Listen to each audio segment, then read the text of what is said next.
ചേച്ചി കയ്യെന്താ? ഇത് മുന്തിരിക്കള്ള്, കാന്താരിക്കള്ള്.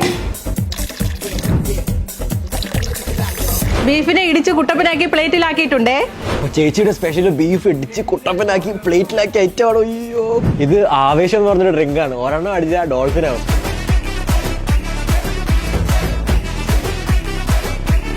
കള്ളിനോട് ബീഫിനേക്കാൾ ഉപരി മാൺ റോസ്റ്റ് ആണ് കഴിക്കേണ്ടത്. വേവിച്ചുടച്ച കപ്പയും അസൽ മുളകിട്ട മീൻകറിയും കപ്പയിൽ ഒഴിച്ചത് എങ്ങനെ കൂട്ടിക്കുഴച്ച് കഴിച്ചാൽ ആരായാലും അറിയാതെ കുട്ടിക്കാലത്തേക്കൊന്ന് തെന്നിപ്പോകും. ചുമ്മാ അതൊരു ഭൂതകാലക്കുളിർ വേണമെങ്കിൽ ചക്കപ്പുഴുക്കൊന്ന് മണത്ത് നോക്കിയാൽ മതി. മഞ്ഞൾ ചേർത്തുണ്ടാക്കുന്ന നല്ല കുഴഞ്ഞ പരുവത്തിലുള്ള ഈ ചക്കപ്പുഴുക്കും മീൻ മുളകിട്ടതും തലക്കറിയും കൂട്ടി കഴിച്ചു നോക്കി.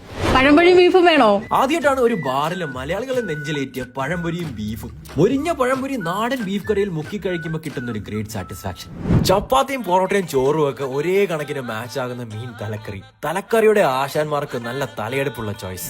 കള്ളും കാടയും നല്ല കോമ്പിനേഷൻ.